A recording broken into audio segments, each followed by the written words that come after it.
لعنت تمرتنا أرستا تحزوا بيت مقدس أملاخ قدست يا تبلعت أرستا مالتي إذ يازو سركوا خفلي أبقى معي ملخت باولوس نفس كورنثوس معرف سلسته قطر 16 جميرا خنبوي تانا دليا زلخو أب 10 شوعات يزلا كاب 10 شوعات نحكم بما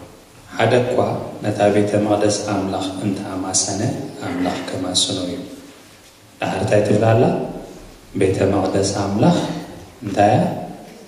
قدست يا تبدلنا حتى يرتولت نسأل እግዚአብሔር ይባላል ቅዱስን ዘላለማዊ ዝኾንካ እግዚአብሔር አምላኽ መስክነካ ኣለና እግዚአብሔር አምላኽ ቤተ መቅደስ ይልካ ዘንበርካዮ ቅዱስ ስፍራ መሆኑ ነገርካና ኣለኻሞ እግዚአብሔር አምላኽ ብጸጋኻ ንግልገል ስለዘለና ብምሕረትካ ብትዕግስትኻ ብጥበብካ ብኽእለትካ ንኸይድ ስለዘለና መስክነካ ኣለና እግዚአብሔር አምላኽ ካባና ንብሎ ወላ ሓንቲ የለን ኩሉ ሰናይ ዘበለ ኣባኻ ይዘርክ ምንጭ ኩሉ ጽቡቕ ንስኻ ኢኻ እሞ እዚ ድማ ስለትገብር ዘለኻ ብሂወትና መስክነካ ኣለና እግዚአብሔር አምላኽ ንሕና ብድኻምና ንእመን ኢና እቲ ናትካ መለክዒ ጽድቂ ክበጽሖ ዝኽእል ሰብ የልቦም ግናኸ ብኢየሱስ ክርስቶስ እቲ ጽድቂ ስለዝኾነልና መስክነካ ኣለና ስለ ኩሉ ነገር ክብርን ምስጋናን ውዳሴን ግርማን ዕቤትን ኩሉ ምእዛዝን ንዓኻ ንበይንኻ ንእግዚአብሔር ይኹን ብስም ኢየሱስ ጸሊና አሜን እግዚአብሔር አምላኽ ይመስገን መጀመሪያ ሓንቲ ነገር ክትገብሩ ይደሊ ቀዳማይ መጽሓፍ ሳሙኤል ሆኖና ምዕራፍ 3 ቅድሚ ናብቲ ርእስቲ ምዃንና ቀዳማይ መጽሓፍ ሳሙኤል ምዕራፍ 3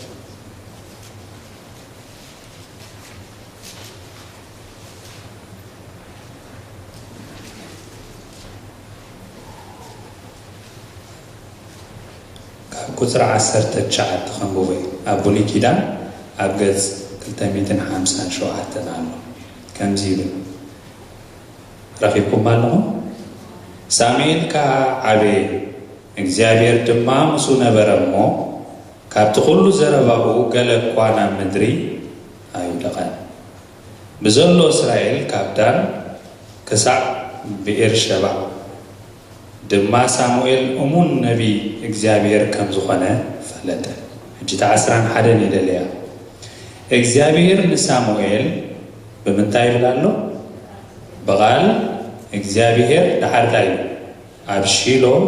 ይግለጸሉ ነበረሞ እግዚአብሔር መሊሱ ኣብ ሺሎ ተራእዩ ብምንታይ ተገሊጸሉ ንሳሙኤል በቃል እግዚአብሔር ሓደ ጊዜ እንታይ ሰምዕሲ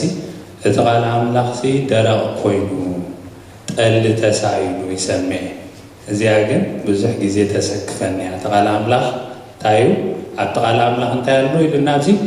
ምግላጽ ኣሎ ስለዚ ተቃል አምላኽ ክወጽእ ከሎ ሕጂ ንዓይ ከይትርእዩ ኢለ ዘምፃ ዘለኹ ማለት እዚ ሲራክ ከይትጥምትዎ ንመን ኢኹም ትጥምትዎ ነዚ ናይ እግዚአብሔር ቃል ኣብዚ ናይ እግዚአብሔር ቃል እንታይ ኣሎ ምግላጽ ኣሎ ሕጂ ናተይ ድኻም ግደፍዎ ይገብሮ ለኸውን ናይ ገብሮ እንደኾኑ ገለ ዝበሃል ግድፍ አቢልኩም ናበይ ጥራይ ከተብሉ ይደሊ ከተቕልቡ ናብዚ ቃል አምላኽ ይደሊ ማለት ተኻለይቲ ጥቕሲ ድማ ኣብ ቀዳማይ መልእኽቲ ተሰሎንቄ ምዕራፍ 2 ቁጥሪ 13 ያዘልና ቀዳማይ መልእኽቲ ጳውሎስ ናብ ተሰሎንቄ ምዕራፍ 2 ቁጥሪ 13 ላ ከምዚ ድማ ትብል ኣብ ገጽ 219 ኣብ ሓድሽ ኪዳን እያ ዘላ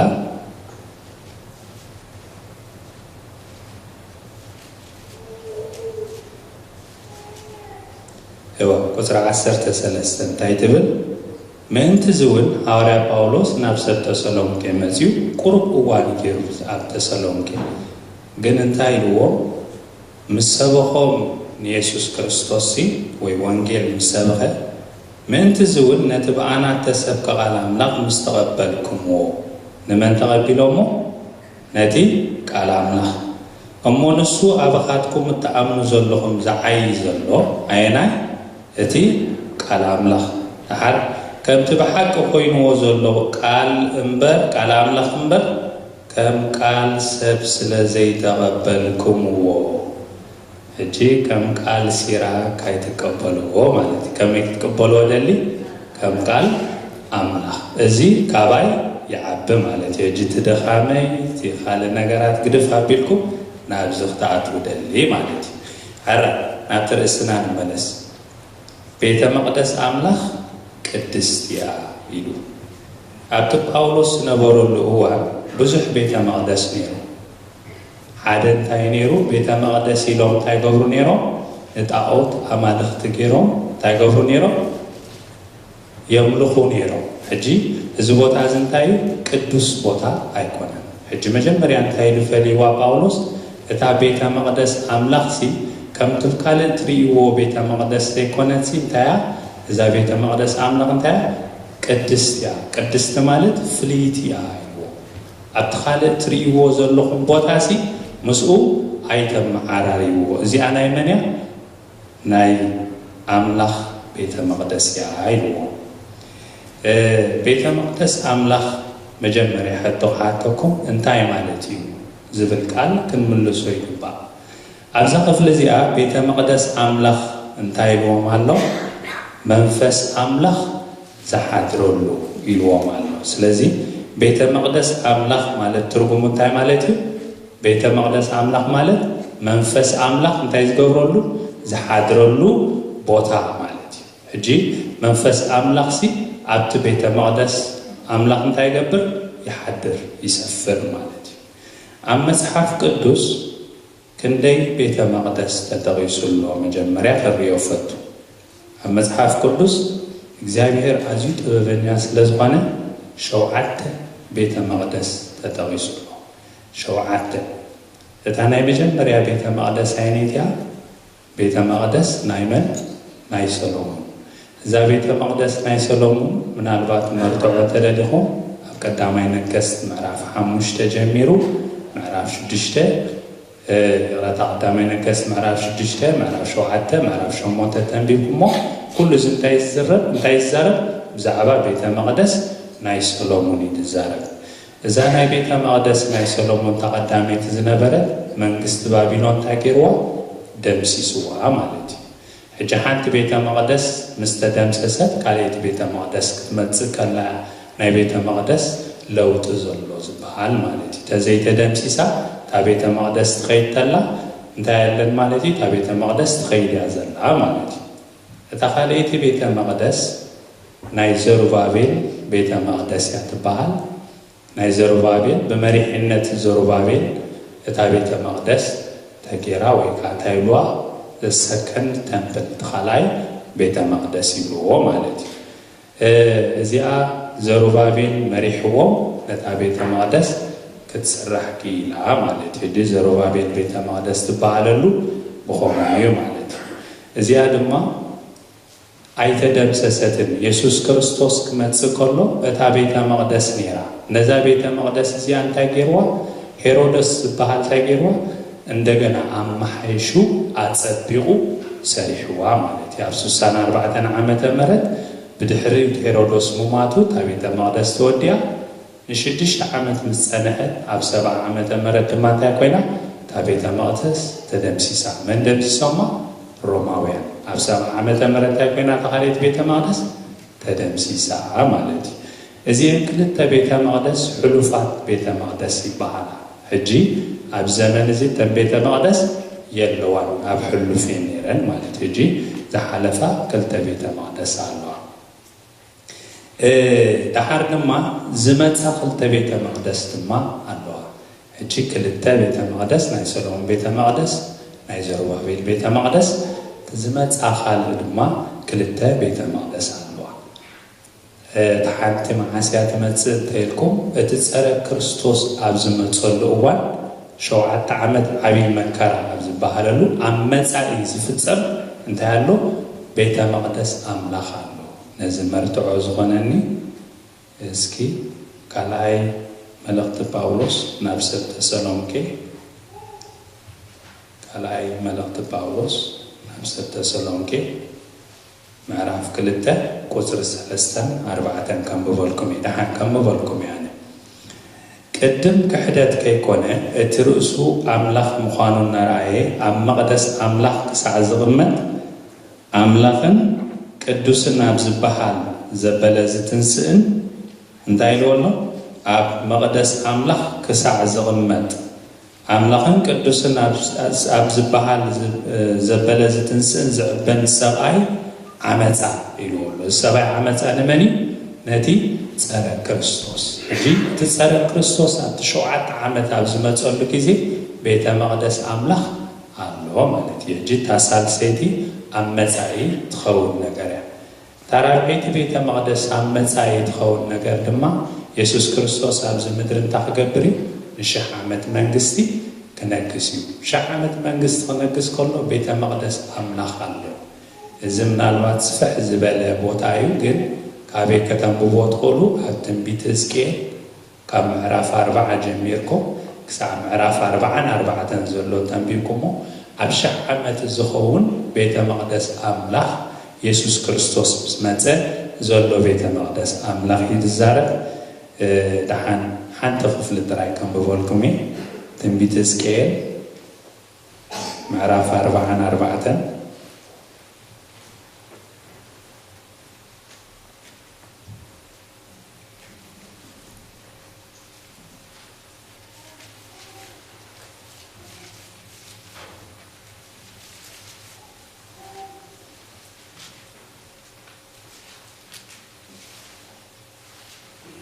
ትንቢት ሕዝቅኤል ምዕራፍ 44 ቁጽሪ 1-5 ዘሎ ከንብቦ እዩ ድሕሪዚ ናብ መገዲ እታ ናብ ምብራቕ እትርኢ ወፃኢት ደገ ድሓርታ ኢሉ መቕደስ መለሰኒ ዕፅውቲ ኸዓ እያ እግዚኣብሔር ድማ በለኒ እዛ ደገ እዚኣ ዕፅውቲ ትኹን ኣይትከፈት ሰብ እውን ኣየእተዋ እግዚኣብሔር ኣምላኽ እስራኤል ኣትዩላ እዩ እሞ ስለዚ ብዕፅውታ ትንበል እቲ መስፍንሲ መስፍን ስለ ዝኾነ ኣብ ቅድሚ እግዚኣብሔር እንጌራ ክበልዕ ኣብኣ ክቕመጥ እዩ ንሱ ብመገዲ ገበላ እታ ደገ ከኣቱ ብኣ ኣቢሉ እውን ክወፅ እዩ ድሕሪዚ ድማ ብመገዲ እታ ደገ ሰሜን ኣቢሉ ናብ ቅድሚ እታ ቤት ኣምፃእኒ ጠመጥኩ እነሆ ክብሪ እግዚኣብሔር ነታ ቤት እግዚኣብሔር መሊእዋ ነበረ ኣነ እውን ብገፀይ ፍግም ኢለ ወደቕኩ ሓር ቁጽሪ 5 የደልየ እግዚአብሔር ድማ በለኒ አታወድ ሰብ ነዚ አነ ብዛዕባ ሁሉ ስርዓት ቤት እግዚአብሔርን ኩሉ ሕግጋታትን ዝነግረካ ዘለኹ ልብኻ አውድቆሉ በዒንትኻ ተመልከቶ በዛንካ ስምዓዮ ንመእተዊ እታ ቤትን ንኹሉ መውፅኢ ታይላላ እታ ታይላላ ቤተ መቕደስን አጸቢካ አስተበለሉ እዛ ቤተ መቕደስ እዚያ ኣብ 100 ዓመት መንግስቲ ኢየሱስ ክነግስ ከሎ تقوم بيت مقدس أزيا تكرميا أزيا معسيا تخون لكم أما زعي زخون مجري حج دما سلسته بيت مقدس أملاخ اللوا إذا حنت بيت مقدس أملاخ عينيتيا أكل نعمتي تايتبعي له بيت مقدس أملاخ تبعي له سجاهم تايلنا بيت مقدس أملاخ يقولنا أفكدامي كورنثوس من مناي قدامي ملأت باولوس نفس كورنثوس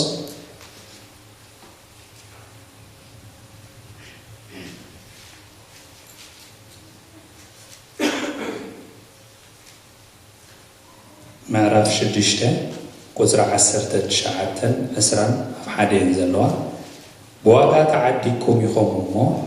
سقاهم انتايلو بيت مقدس اتي أبخاتكم زلو كاب أملاخ تقبلكم ومنفس قدس مخانو نيرسكمون كم زي كونودو عيد فلتونيكم سلازي بسقاهم أملاخ أخفرو نفس وكف سناي سقا أنا أمان انتايو بيت مقدس أملاخ يحجي ببقلي أماني دزارب النازل أو مالتي إذا حج زلا ቤተ መቅደስ አምላኽ እታሻድ ሸይቲ ቤተ መቅደስ አምላኽ ትበሃል ለማኒ ሓውና ፓስተር ኢሳቅ እንታይልሎ ደስ ትብለና ቃል አጽናፋዊት እንዳይለዋሎ ማሕበር አምላኽ ወይ ከዓ ዩኒቨርሳል ቸርች ወይ አድማሳዊት ማሕበር አምላኽ ክንብላ ንኽእል ኢና ኣብዛ ዓዲ ዘላ ኣብ ኩሉ ዓለም ዘላ ቤተ መቅደስ አምላኽ ዩኒቨርሳል ቸርች ድማ እንታይ ትበሃል ንሳ ድማ ቤተ መቅደስ አምላኽ ትበሃል ሕጅላ ድያ ኣላ እዚኣ ክሳዕ ጎይታ ምጽኣት ወይ ከዓ ትኸይድ እያ ማለት እዩ እዚኣ ድማ መርትዖ ቤት ንረኽባ ኣብ መልእኽቲ ጳውሎስ ናብ ሰብ ኤፌሶን ምዕራፍ 2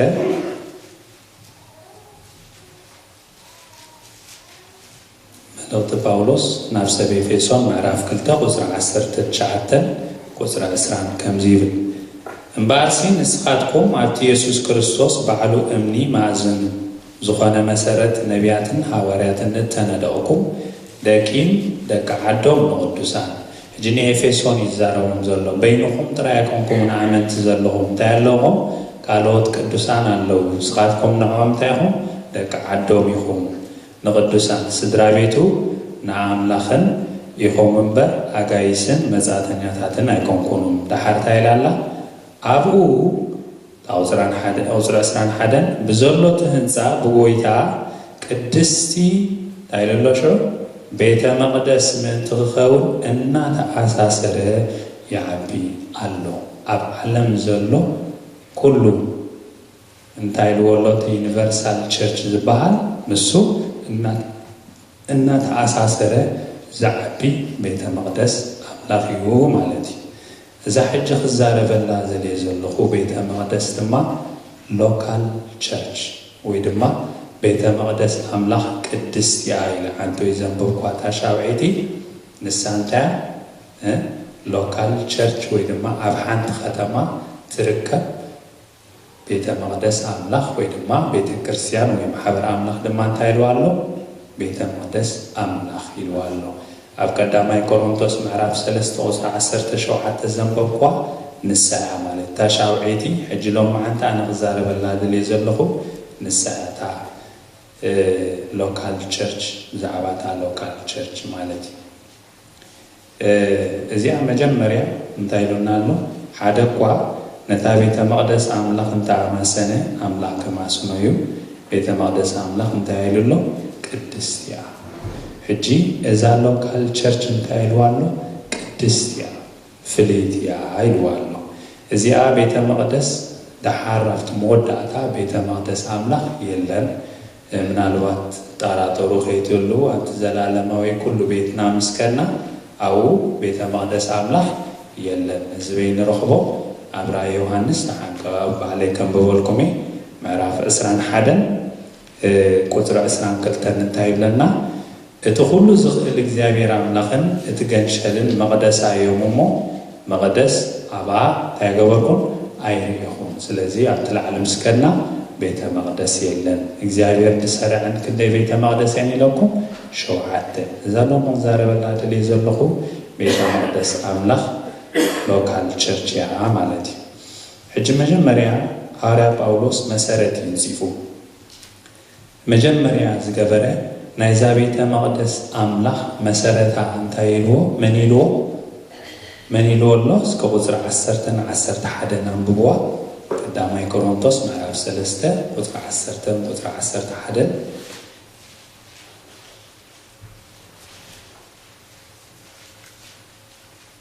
እንታይ ኢልሎ ብዘይቲ ስሩት መሰረት ንሱ ከዓ መን ኢየሱስ ክርስቶስ ካልእ መሰረት ሓደ እኳ ክስርት ዝኽእል የልቦን እሞ ሕጂ እቲ መሰረት ናይታ ሎካል ቸርች መን እዩ ኢየሱስ ክርስቶስ እዩ ሐዋርያ ጳውሎስ ኣይኮነን ኣመንቲ ኣይኮኑን ወይ ከዓ ካልእ ነገር ኣይኮነን ሕጂ እታ ማሕበር አምላኽ መሰረታ ሶሻል ፕሮግራም ኣይኮነን ወይ ከዓ አርኪቴክቸራል ኣይኮነን ምን መሰረታ ኢየሱስ ክርስቶስ ንሱ እንተደኣ ዘይኮይኑ محبر أملاخ كتهلو لوكال تشرش أيتخلن يا حجي مسارات مسارات دمان تايلو سروتي يلو تمالتي زي حدش حجي كسرت زغل أيقونن وردن تايل زتود نجاري مسارات سنتايل زتناتفاي أبت مسارات أنس مسارات كوتي لوكال تشرش خجبري لوكال تشرش مصرت هيلو زغل سب ولا حدا يلن مسارات أوردي تناتيفو يسوع كريستوس مجمريا مسارات نسون تنازي هاليو كله تمحبر أملاخ لوكال تشرش يلن تا يونيفرسال تشرشون يلن إذا خبر كله حواري باولوس بدحري غتسل أبيلون تايلو كاله مسارات حدا قا كسرت زغل يلفونمو أنا كم تتوهبن نتسقى أملاخ بالحتنيا حنا زخينة نت مسارات سرتكو نمن سرتكو مني مسارات يلنا يسوع كريستوس ناف كورنثوس كتاما متيس يسوع كريستوس أيتفلت ونيركم متين يسوع كريستوس وانجيل سبي خلكم نت مسارات لوزلون يسوع كريستوس نجيركم نسخاتكم لما تقبلكم إذا خجبر كله لما كابرسي أيقونن بمنتهى غيريلو بتسقى أملاخ كم توهبني تسقى أملاخ أرى باولوس كنتي تسقى نيرو قال يوم 4 يبلو قال يوم 3 يبلو حنت كنتاني راتو نهواريانت تسقى نيرو حجي تدرارابي تسقى نيرو بتهوارياونت تسقى استوهبني እግዚአብሔር ተሃበንስ እንታይ ገይረ ነቲ ኢየሱስ ክርስቶስ አፋሊጦኩም አጣዖት ዝነበርኩም ሰባት ታገይረኩም ኢየሱስ ክርስቶስ አንጺ ነጊረኩም ንስኹም ካንታገይርኩሞ ተቀቢልኩሞ እስክብታ ምዕራፍ ክልተ አዚያ ባህት ብለን ነቃላላ ቁጥር 1 ክልተን ነዛ ቃል እዚያ አስሚሩላለው ቀዳሜት መልእክት ጳውሎስ ናብ ሰብ ቆሮንቶስ ምዕራፍ 2 ቁጥር 1 ክልተን አሕዋተይ አነ ድማ ማእከልኩም ከለኹ ብዘይ ኢየሱስ ክርስቶስ ንሱ ከዓ ነቲ ተሰቕለ ሓደ ነገር እኳ ከም ዘይፈልጥ መደብኩሞ ናባኻትኩም ክመጽእ ከለኹ ምስክር ኣምላኽ ብብሉእ ዘረባ ወይስ ብጥበብ ክነግረኩም ኣይመጽኹን ኣብ ማእከልኩምሲ ካልእ ክህሉ ኣይደለኹም መን ጥራይ ክህሉ የደልየ ነይረ ኢየሱስ ክርስቶስ ኢልዎ ሕጂ መሰረት መጀመርያ ናይታ ሎካል ቸርች መን ኢሉና ኢየሱስ ክርስቶስ ነታ መሰረት ናይ ሎካል ቸርች ድማ ተሰሪታ ምዃና ኢየሱስ ክርስቶስ ተሰሪትዋ ምዃኑ ነጊርና ነዚኣ ድማ ጸጋ ሂብዎም እግዚአብሔር ክስሩቱ ማለት ነቲ ኢየሱስ ክርስቶስ ከፋልጡ ቸርችታት ከቋቋሙ ዝገበሮም መን ንሐዋርያትን ንነቢያትን ሕጂ ሓደ ካብኣቶም ሐዋርያ ጳውሎስ እዩ ማለት ይድሓር ንስዓ ኣብ ቁጥር 10-11 የዘለኹ ሓደ ካልእ ሰብ ከዓ ኣብ ልዕሊኡ ይሃንጽ ኣብቲ መሰረት ዝተሰረተ ሎካል ቸርች ናይ ቆሮንቶስ ማሕበር ኣምላኽ እንታይ ይገብር ኢሉ ኣብ ልዕሊኡ ይሃንጽ ሕጂ ኣማንቲ እንታይ ኢና ንገብር ማለት እዩ ብማሕበር ኣምላኽ ክንከውን ከለና መንፈስ ኣምላኽ ይሓድረና እዩ ሕጂ ብውልቂ ይኮነን ملئتي محبر أملاخ أبلوكال تشرش أب حنت ختمات تركب منفس أملاخ نتاي قبراي يحدراي دحر دمان تايلو بالحاتن يخوينا أنا مسردكوس نفس وكف أماني أبتا محبر أملاخ زقبرو أبركتو ألو نتاي زقبرت أبركتو إلنا يهنز حج أتستسرته ببيولين وكابهن زين غيرنا تمسرت تسريتيو حدا جزا مسرت مستسرته حرام للي انت تقبر عند حالتك تخيل حجة أماني كله أبتا لوكال تشرش أيو انتايلونا أبت مسارت تسارتس انتاين مقباري مهنات ومالتي حرام نفس وكف كفل كله أدولا قل سبات هيكوننيلو نفس وكف أماني أبي أبتا محابر أملاخ أب لوكال تشرش زلا مالتي حجي قطر 10 تخلتها نخيل حدا قوا لعل ذا مسارات زيا ورقي برور كبر امني انجيتي سعري ويس حسر متسرح حجي كهنص كله ابزيا كنحز دلي كهنس كله زاربولو زلو حاتيات ኣይኮነን እቶም ወርቂ ብሩር ክቡር እምኒ ልዎም ዘሎ ኣመንቲ ወይ ድማ እቶም ዕንጨይቲ ሳዕሪ ወይ ሓሰር ልዎም ዘሎ ዘይ ኣመንቲ ኣይኮነን እንትቃል ምክንያቱ እዚ ክኸውን ዘይክእል ኣብ ቁፅሪ 15 እንታይ ኢልና ኣሎ እቲ ዕዩ ተነደደ ግና ዓስቡ ክስእን እዩ ንርእሱ ግና እንታይ ገብር ክድሕን ስለዚ ንኩሎም ኣመንቲ እዩ ዝዛረብ ዘሎ ማለት እዩ እንታይ ደኣሉ እዚ ወርቂ ብሩር ክቡር እምኒ ዕንጨይቲ ሳዕሪ ወይ ሓሰር ይልዎ ዘሎ እዚ እንታይ ኣብታ ማሕበር ኣምላኽ ዝገብርዎ ነፍሲ ወከፍ ኣማኒ ዕዮ ዘመልክት ማለት እዩ ሕጂ ኣብዚ ተዳ ጽቡቕ ጌርና ርኢናዮ ሰለስተ ዓይነት ዕዮ ከም ዘሎ ንርኢ እቶም ሓደ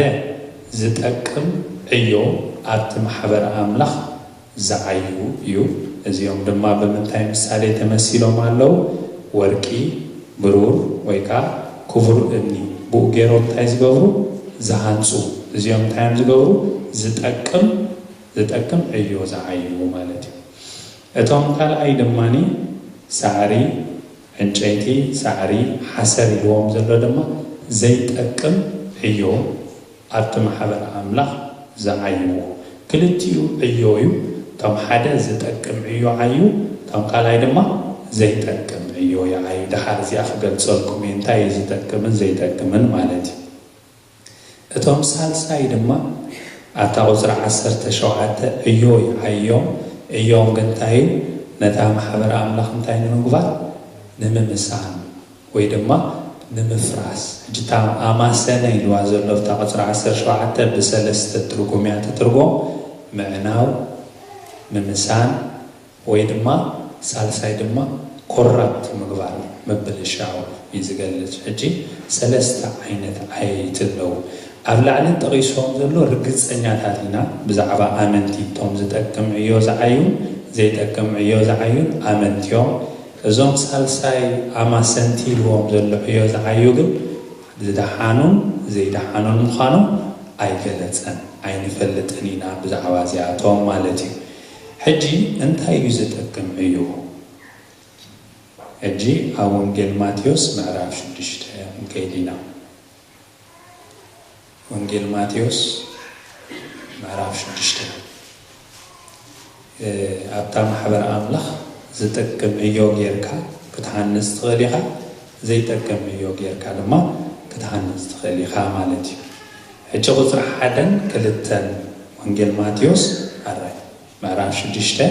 ቁፅሪ 1-2 ካብ ታሕቲ እውን ክንወርድ ኢና እንታይ ኢሉ ኣሎ ጽድቅኹም ኣብ ቅድሚ ሰብ ምእንቲ ክትረኣዩ ከይትገብሩ እንታይ ገበሩ ተጠንቀቑ እንተዘይኮነስ ኣብታ ኣብ ሰማያት ዘሎ ኣቦኹም ሓስቢ የብልኩምን ሕጂ ነዚኣቶም መራሕቲ ሃይማኖት ዝነበሩ እቲ ግዜቲ እንታይ ገብሩ ነይሮም ጽድቆም ኣብ ቅድሚ ሰብ ክርአ ንኽብሪ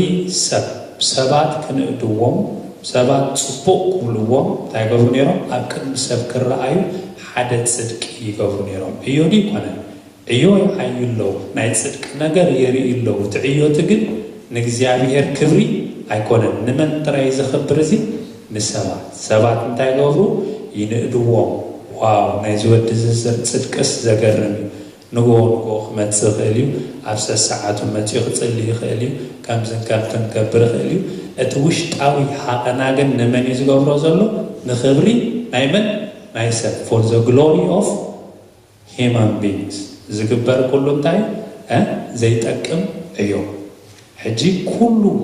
ጽድቂ ይኹን ቅፅል ኣቢሉ ድማ እንታይ ኢሉ ቁፅሪ 2 ከኣንብብዎ እምበኣርከ ንስኻ ክትምፅውት ከለኻ ከምቶም ግቡዛት ብሰብ ምእንቲ ክናኣዱ ኣብ ኣባይቲ ጸሎትን ኣብ ኣደባባያትን ዝገብርዎ ኣብ ቅድሚኻ መለኸት ኣይተንፍሕ ዕዮ ይዓይሎ ይዓይና ኣሎ ዕዮ ይዓይሎ ክዓይ ከሎ ግን ንምንታይ ዝገብሮ ዘሎ መለኸት ንኸንፍሕ እንታይ ገብር ሰባት መለኸት ክነፍሕሉ ኣይትወድትሲ ክህብ ከሎስ የገርመካ ኮይኑ ንኽበሃል ብሰባት ንኣዳ ንኽረክብ እዩ ዝገብሮ ዘሎ ንመኒ ንኽብሪ እግዚኣብሔር ዘይግበር ዘበለ ዕዮ ኩሉ እንታይ ይብዎ ኣሎ ዘይጠቅም ዕዮ كتل أبيلكم تخيلكم لما أو أشعر تايلو عصبون كم زوستو بحكي لكم الله إذا قال زيها بتعامل ختتذكروا لا دلي إتهم سبات لك كم زرت شوبيتا نحن وتخيل كم ساعة كارت شوبيتا زبخة لك كمو محتم جرام إتهم سبات واو زجرم نجاري لهم محتم بخة إجابير جن كبري هي بكال مني هي بكال الله خبري سد هي بكالو إجابير جن تعيوها أي قوس قول يوم على تحجي إتهم سبات كمو عصب خبو اليوم إجابير أملاخ جن تعصبي أيه وكمني وتر 3 4 رايو نسقاس كت مصوات كا بحبوق خون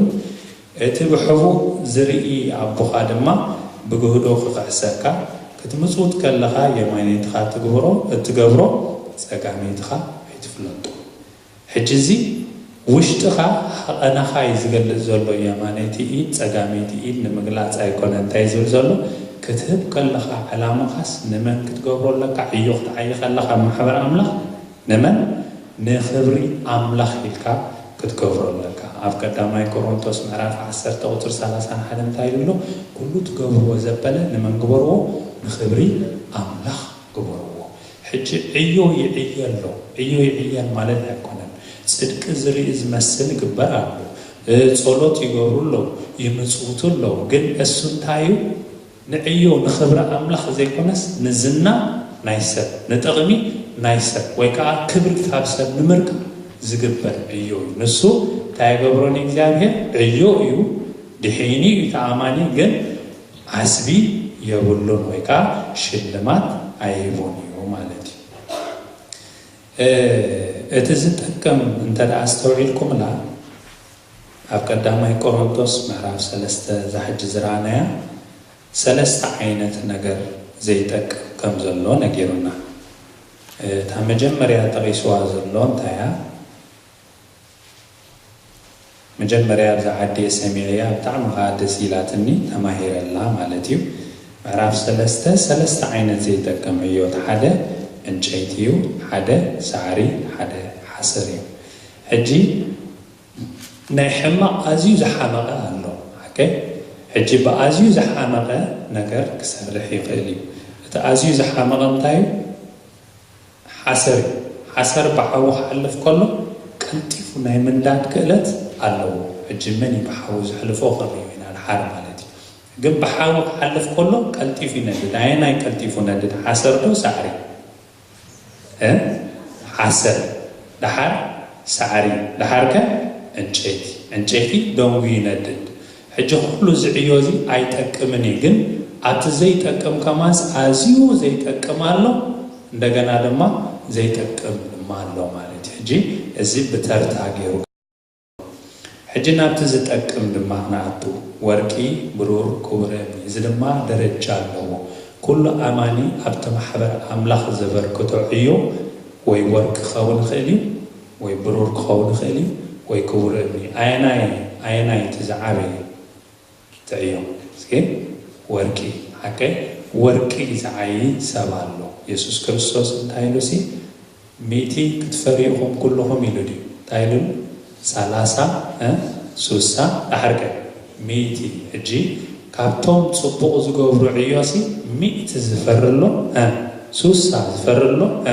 30 دما زفرلو كلهم ميتي اي فرينيوم حجي بورق كيرو عيوز عي ابتا محبر املاخ ورق مالت كل زغبرو نخبر املاخ يغبرو ناتونا ادا ناتو كمزن كمتن تقني ربحا كال نغرات لتححزي هلو نمن تراي نبر بخبري املاخ نبر اذا عينت سلن تايلو ميت خاميتي بورقي اندهانا يتصزخي فيديو مالتي اتخالاي دما صبو يو حما ايكونن ببوروري انزندا كاتورق دن قرب انتاي نسبليو مالتي سالساي دما بخبر ان خوينو كابتي ورقن برورن زناعسيو مالتي حجي نزورق زي نز خبر انزي نز برور زي وي نز انچيتي سعري حسر الو عيوني امنتي ابتا محضر املاح زلو زلو منيو زمكرو ويكا زفتنو انت دايلنا ኢየሱስ ክርስቶስ ቁጥር 13 ራእይ ዋሕጂ ታማዓልትቲያ በሓዊ ክትግለጽ ያሞ ክትቆልዖያ ኣይነተ መዓልቲ ኢየሱስ ክርስቶስ ኣብ ዝመጸሉ ጊዜ ናይ ኩሉ ኣማኒ ዕዮ ታገብሮይ በሓዊ ክሕልፎ በሓዊ ክሕልፎ ማለት ነቲ ሰብሲ በሓዊ ይሕልፎ ማለት ኣይኮነን ንምንታይ ነቲ ዕዩ ታይገብር በሓዊ ይሕልፎ በሓዊ ክፈልጦ ክሕልፎ ከሎ እንታይ ክትግበር እያ ክትቆልዓ ሳዕሪ ተኾይኑ ትዕዩ ተኾኒ ክነድድ እዩ ትሕዘኑ ኣለኹም ዶ ሓሰር ተኾይኑ ሽዑ ጥፍእ ክብል እዩ እቲ ሳልሳይ ድማ ዕንጨይቲ ተኾይኑኻ ክነድድ እዩ ክቡር እምኒ ተኾይኑኻ ነዲዱስ ትዕዩ ጽቡቕ ምዃኑ ክርኢ ብሩር ተኾይኑኻ ነዲዱ ወርቂ ተኾይኑ የደሊ ሕጂ ኣነ ወርቂ ተኾይኑ በሓዊ ክሓልፍ ከሎ እንታይ ይኸውን ሃሌሉያ እንታይ ይኸውን ይኹላዕ ሕጂ ኣብዛ ማሕበረ ኣምላኽ እግዚኣብሔር ኣነ ክገብራ ዝደለየኒ ዘሎ እንታይ ብወርቂ እዮ ከዓይ ተቐዳማይ ብሉፅን ዝብሎ እግዚኣብሔር እንታይ ተልኩም ብወርቂ እዩ ዝዓይ ሕጂ እቲ ዕዮቲ ግን ከምቲ ሓንቲ ወይ ዝበልክኹም ተምሳሌት ናይ ጽቡቕ ንዕዮ ኣለዎ እግዚኣብሔር ግን ዘይቀብረሉ ክኸውን ይኽእል እዩ ንኣብነት ጸሎት ፕሮግራም ኢለ መፅአ ምስ ሓወይ ተባኢሰ ዝኸይድ ተኾይነ ንጸሎት የመፅዕ ዕዮ ዓየደ ኣይኹን ጸልየ ኸይደ ምስ ሓወይ ተባኢሰ እቲ ዕዮ እግዚኣብሔር ቆፅሮ ዶ ይቆፅሮ ኣይቆፅሮን እዩ ሕጂ ኣብዛ ማሕበረ ኣምላኽ ብወርቂ ክንሓንፅ ይደልየና እታ መዓልቲ እቲኣ ብሓዊ ክትግለጽ እያ እሞ ክትቆልዖ እያ ድሓር ሕጂ ራእዩ ግብሪ ገለገለ ሰባት ኢሉ እስከንብዎ ግብሪ ናይ መን ኢሉ ነፍሲ ወከፍ ሕጂ ነፍሲ ወከፍ ኣማኒ ሕጂ ንገለ ኣሃ ነማሓደርቲ ጥራይ ኣሃ ነቶም ኣብቲ በቲ ዘለዉ ጥራይ ማለት ኣይኮን ንኹሉ ኣማኒ ዝምልከቶ እቲ ጉዳይ ማለት ነፍሲ ወከፍ ክገሃድ እዩ ንግብሪ ነፍሲ ወከፍ ከዓ ከመይ ምዃኑ እቲ ሓዊ ክፍትኖ እዩ ብለና ድሓር ቁፅሪ 14 ሰብ እቲ ብልዕልዩ እተሓንፀ እዮ እንተጸናዓሉ ሓስቢ ክቕበል እዩ እዛ ዝብላ ዘለኹ እዮ ምዃና ኣብታ ቁፅሪ 14 ገሊጻታ ኣሎ ዶ ኢላ ኣንብቦዋ እሞ ቀሲልኩም ሰብ እቲ ኣብ ልዕልዩ እተሓንፀ እንታይ ላሽዑ እዮ ሓቀይ እዮ ላምሽ ሕጂ ዝዛረብ ዘሎ ብዛዕባ ምድሓንን ዘይምድሓን ዘይኮነ ብዛዕባ እንታይ ብዛዕባ እዮ ናይ ኣማኒ ሕጂ ነፍሲ ወከፍ ኣብዛ ማሕበረ ኣምላኽ ክዓይ ከሎ ብምንታይ ክዓይ እግዚኣብሔር ደልዮ ብወርቂ ብብሩር ሓገዙን ኣሳሰይቲ ብኽቡር እምኒ እቲ ዕዮት ካልእ ግን ሳዕሪ ተኾይኑ ግን ወይ ከዓ ዕንጨይቲ ተኾይኑ ወይ ከዓ ሓሰር ተኾይኑ ግን ትዕዮ ይዕዮ ኣሎ ግን እግዚኣብሔር ግን ኣብ እግዚኣብሔር እንታይ የብሉ ሽልማት የብሉ ማለት እዩ ተኣዝዩ ዝገረመኒ ነገር እንታይ ተዳልኩ እቶም ሳልሰይቲ ዓየይቲ ረኣይዎ ኣብ ቁፅሪ 17 ኣለዉ ዓየይቲ እዮም ግን ዕላማኦም እንታይ እዩ ሓደ እኳ ነታ ቤተ መቕደስ ኣምላኽ እንታይ ምግባር ኣማሰነ ናይዚኦም እዮ ድማ እንታይ ነታ ማሕበረ ኣምላኽ እንታይ ምግባር ምምሳን ሕጂ እቲ ምምሳን ከምቲ ሓንቲ ወይ ዝበልክኹም ምዕናው ምምሳን ምብልሻው ሰለስትዮ ትርጉም ኣለዎ ሕጂ እንተ ኣማሰነ እዚኦም ኣመንቲ ድዮም ኣይኮኑን ርግፀኛታት ኣይኮናን ምክንያቱ ክልተ ስእሊ ኣሎ ሓደ ጊዜ ግብረ ሐዋርያት መኑዑናይ ምዕራፍ 12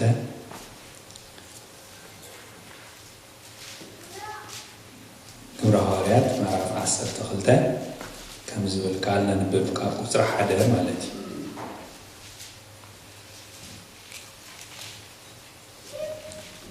በቲ ዘመን እቲ ንጉስ ሄሮዶስ ኣብ ሓያሉ ካብታ ማሕበር ክፉእ ክገብሮም ኢዱ ዘርግሐ ንያዕቆብ ሓዊ ዮሃንስ ከዓ እንታይ ገበሮ ኣሰየፎ እዚ ንኣይሁድ ባህ ከም ዘበሎም ምስ ረኣየ ድማ ወሲኹ ንጴጥሮስ ሓዞ ቅነ በዓል ቅጫ ከዓ ነበረ ኢሉ ሕጂ እዚ ሄሮዶስ ንኸሐጉስ ነቶም ሰባት ኢሉ ዝገበሮ ነገር እዩ ተሐጒሶም ምስ ረኣየ መጀመርያ እንታይ ገይሩ ሄሮዶስ ኣማኒ ድዚ ይኮነን እዚ ኣማኒ ኣይኮነን ግን ንማሕበረ ኣምላኽ እንታይ ገብር ኣሎ የማስን ኣሎ ዶ የማስን ኣሎ የማስን አለው ሕጂ ነቲ ዘማሰነስ እንታይ ገብሮ ኢሉ እግዚአብሔር አነ ከማሱኔ ጀምተንጋ ይግባእ ማለት እዩ እዚኣቶም ዘይኣማን እንተኮይኑ እዚ ሄሮዶስ ክሞት ከሎ ብዘገርም ዓይነት ኣማውታ ከም ዝሞተ ንርኢ ቁፅሪ 23 መውሩድ በሉ ላይ እንታይ ይብል ክብርና ኣምላኽ ስለዘይሃበ ድማ ብእቡ መልኣክ እግዚአብሔር ቀዘፎ እንታይ ኮነ ሓሲኹን ሞተ ሕጂ እንታይ ገይርዎ ማለት እዩ እቲ ዝገብሮ ዘሎ ነታ ማሕበር ኣምላኽ ከማሰን ኢሉ ዘይኣማኒ ክትስእ ከሎ እግዚአብሔር እንታይ ገብሮ የማሱኖ ወይ ከዓ ግብረ መልሲ ናይ እግዚአብሔር ካብ ናይ እግዚአብሔር ኢድ ፍርዲ ናይ እግዚአብሔር ይቕበል ማለት እዩ ኣማንቲ እንተደኣ ኮይኖም እቶም ኣማሰንቲ ኢልዎም ዘሎ ድማ መን ክንወስድ ንኽእል ሃናንያን ሰጲራን ኣመንቲ እዮም ነይሮም ኣሚኖምሲ ኣብ ግብረ ሐዋርያት ምዕራፍ 5 እንታይ ገይሮም ታይም ገይሮም እስከነበና ግብረ ሐዋርያት ምዕራፍ 5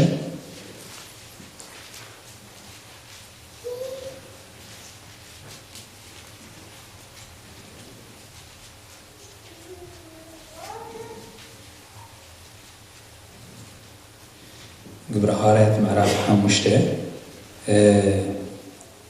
ቁጥሪ 1 ሃናንያ ዝስሙ ሰብኣይ ምስ ሰጲራ ሰበይቱ ምድሩ ሸጠ ካብቲ ዋግኡ ከዓ ምስ ሰበይቱ ተመኺሩ መቒሉ ኣትረፈ ነቲ ሓደ ምንቅል ድማ ብጥቓ እግሪ ሐዋርያት ኣንበሮ እንታይ ገይሩ እግዚአብሔር ኣይትግበር ኢልዎ ድዩ እቲ ምቃል ከተርፍ ክእል ዶ ነይሩ ፀገም ኣይነበሮን ሓቂ ከተርፍ ክእል ነይሩ ደልዩ ግን ድሓር ቀፂልና ጴጥሮስ ከዓ በል ሃናንያ ንመንፈስ ቅዱስ ክትሕሱ ካብ ዋጋታ ምድሪ ከዓ መቒልካ ክትሓብሲ ስለምንታይ ሰይጣን ንልብኻ መለኦ ከይተሸጠስ ናትካ ዶ ኣይነበረን ምሸጥካዮ ሳቢድካ ዶ ኣይነበረን ከመይ ጌርካ ኸ ነዚ ነገር ዝብልብኻ ሓሰብካ ንኣምላኽ እምበር ንሰብ ይሓሱኻ ሃናንያ ዝቓል እዚ ምስ ሰምዐ ወደቐ ነብሱ ከዓ ወፀት እቶም እዚ ድሰምዑ ዘበሉ ኩሎም ከዓ እዚኦም ፈርሁ ኣግባዝ ድማ ተንሲኦም ገነዝዎ ተሰኪሞም ኣውፅኦም እውን ቀበርዎ ኮነ ድማ ድሕሪኡ ኣስታት 3 ሰዓት ኣቢሉ ሰበይቱ እቲ ዝኾነ ከይፈለጠት ኣትወት ጴጥሮስ ከዓ እስኪ ንገርኒ ንመሬትኩም ዶ በዚ ክንዲዚ ኢኹም ሸጥኩምዎ ኢሉ መለሰላ ንስኻ እወ በዚ ክንዲዚ ይበለት ጴጥሮስ ድማ ከመይ ከመንፈስ እግዚአብሔር ንምፍታን ተሰማማዕኩም ኣጋርቶም ሰብኣይ ክዝቐበሩ እንሆ ኣብ ደገ ኣለዋ ንስኻ ድማ ከውፅኡ እዮም በላ ብውፍ ተቓግሩ ወደቐት እሞ ነፍሳ ወፀት ሪኾም ሃናንያን ሰጲራን ኣመንቲ ነይሮም ኣብቲ ማሕበረ ኣምላኽ ዝነበረት ከባላሽው ኢሎም ጀመሩ እግዚአብሔር ኣምላኽ እንታይ ገይሩ ስጉምቲ ወሲዱ ብውፍ ንመውት ኩላህና ማለት ኣይኮነን ግን መቕፃዕቲ ናይ ኣምላኽ ክመፀና ይኽእል እዩ ማለት ሕጂ እቶም ኣማሲንዎም ዘሎ ሳልሳይ ዓየይቲ መን እዮም ኣይፈለጥና ኣማን እንተኮይኑ ከምዚ ናይ ሃናንያ ሰጲራን እግዚአብሔር መቕፃዕቲ ከም ዝህብ ከም ዘማስን ይነግረና ኣሎ እታ ንጠንቀቐሉ ኢልዋ ዘሎ ኩሉ ሰብ ኣብታ ማሕበረ ኣምላኽ ዝገብሮ ዕዮ ተጠንቂቑ ክገብሮ ከም ዘለዎ እግዚአብሔር ይተሓሳስበና ኣሎ ማለት እዩ እቲ ዕዮና ሶሻል ፕሮግራም ጥራይ ኣይኮነን እግዚአብሔር ዘይኽብር ተኮይኑ ንሱ ዋጋ የብሉን ሕጂ ንኣብነት ኣብዚኣ እክብ ኢልናሲ ዕዮና ንእግዚአብሔር ዘይኽብረሉ እንተኮይኑስ መፂና ኣለና ሓቀይ ግን እግዚአብሔር ኣይከብረሉን ማለት እቲ ካልኣይ ዕዮ ድማ እንታይ እዩ እግዚአብሔር ዝኸብረሉ ዕዮ ማለት እዩ ሕጂ ካብዚአን ነጥቢ ክንወስደ ንርኢ ዘለኹ ክንደይ ቤተ መቕደስ ኣምላኽ ኣለዋ ጠቕልል ቀብላ 7 ተቐዳመይቲ ቤተ መቕደስ እንታይ ቤተ መቕደስ ሰሎሞን ተኻልይቲ ቤተ መቕደስ ናይ ዘሩባቤል ሳልሰይቲ ቤተ መቕደስ ስጋና እዛ ኣካል ናይ ኣማን ኩሉ ቤተ መቕደስ ናይ ነፍሲ ወከፍ ኣማኒ ቤተ መቕደስ ኣምላኽ እዩ ታራብዒቲ እዛ ማሕበረ ኣምላኽ ወይ ከዓ ኣብ ሓንቲ ከተማ ትርከብ ማሕበረ ኣምላኽ ሎካል ቸርች ቤተ መቕደስ ኣምላኽ እያ ሓምሸይቲ ዩኒቨርሳል ቸርች ኣድማሳዊት ዝኾነት ማሕበረ ኣምላኽ ኣብ ኩሉ ትርከብ ንሳ ድማ ቤተ መቕደስ ኣምላኽ ሓሙሽተ በፂሕና ታሻድሸይቲ እቲ ፀረ ክርስቶስ ክመፅእ ከሎ ቤተ መቕደስ ኣላ ታሻውዒቲ ድማ ዓይነት እያ ኣብ 1000 ዓመት መንግስቲ ቤተ መቕደስ ኣምላኽ ኣሎ ኢየሱስ ክርስቶስ ምስ መፅእ مالتي بدحري بيت مقدس يلن تشوعت بزح جزء ملئت قاليا يمزلوا عند خميجرا سميرا يفلتني جن شوعت بيت مقدس الله زالو مزرانيا أو لوكال تشرش زقبري أزال لوكال تشرش انتين تبرينا مسارات عمني إذا ما حبر عملا يسوع كريستوس إذا مسارات زي لو محمد حدش تشرش نتأكل صباح النجوح حدش مسارات نتأكل دهرت صباح حدش مسارات نتأكل مالدي هيكون إذا مسارات إذا انتايلو سرط زخانة مسارتي دايو زتفت أمن نجاري مالدي حدش مسارات كتأكل يلو تتسيسا تايز قبل زلهم زغال عملخ يبقى أسأله مالدي هجي أبزي عدم ما سلست عينت عيت خمز اللورينا تم حدا عيت انتاهم زتأكم إيو زعيو زتأكم إيو انتاين لايو وركي برور عدم سالسا كبرني إزيوم زتأكم إيو أفتم حبر عملخ زعيو تم قالا عيت دماينوتيو حسر سعري እንጨት እዚያም ድማ ዘይጠቅም እዩ ካብ እግዚአብሔር ሽልማት ዘይወሃቡ እዩ ዛዕየው ኩሎም እዚኦም ዝደሓኑ እዮም አይኮኑ እዚኦም ኩሎም ዝደሓኑ እዮም መን ዝፍተኖም ነዚኦም ዝጠቅምን ዘይጠቅምን እዮም መን በመን ዝፍተን ኢየሱስ ክርስቶስ እግዚአብሔር አብ አይኮነን በመን ዝፍተን ኢየሱስ ክርስቶስ ዮሐንስ ወንጌል ምዕራፍ 5 ተፈይና እትፍርድን መን ይወ እግዚአብሔር አብ ኢየሱስ ክርስቶስ ከም ዝሃቦ ነገርና ማለት እጂ አመን ተፈርደና ዓለም ይስፈርደና ኢየሱስ ክርስቶስ እቶም ሳልሳይ አይት ድማ መንዩ ነታ ማሕበር ኣብ ሎካል ቸርች ዘላ ማሕበር አምላኽ እንታይ ዝገብሩ ዘማሱንዮም እዚኦም ግን በጣም ክንጥንቀቅሎም ይግባእ እንታይ ኢልዎ ናይዚኦም ትር ዝበለት እያ ዓስሊ ሽልማት ይረኽቡ ናይ ኮኑ ዘይኮነሲ ታይም እዚኦም እግዚአብሔር ባዕሉ እንታይ ክገብሮም ኢልና ከማሱኖም ይልና ስለዚህ አት ማሕበር አምላኽ አነ ካብ ዝተማሃርኩ እንታይ ንገብሮ እዩ ወይ ወርቂ ወይ ብሩር ወይ ካኒ ክቡርኒ ወይ ሳዕሪ ወይ እንጨይቲ ወይ ከዓ ሓሰር ወይ ከዓ ምምሳኒ ካብዚአን ሰለስተ እዩ ተጠንቂቐ ኣይኸም ዘለኒ ካብዚኣ ተማሂረ ንኣኻትኩም ይገርፎ ከምዝን ከምትና ይብልን ነብስኹም ፈትሽዋ ማለት እታ ምፍታን ዝብላ ዘሎ ኩሉ ሰብ ክግለጽ ብሓዊ ምዃኑ ድማ ይነግረና ኢየሱስ ክርስቶስ ኣብ ምጽኣቱ እዚ ነገር እዚ ከም ዝኸውን ይነግረና እዚኣ ዘላ መልእኽቲ ጎይታ ይባርኽኩም እግዚአብሔር ይመስገን ሓንሳ ደው ኢልና ክንጸልይ ኢና እሞ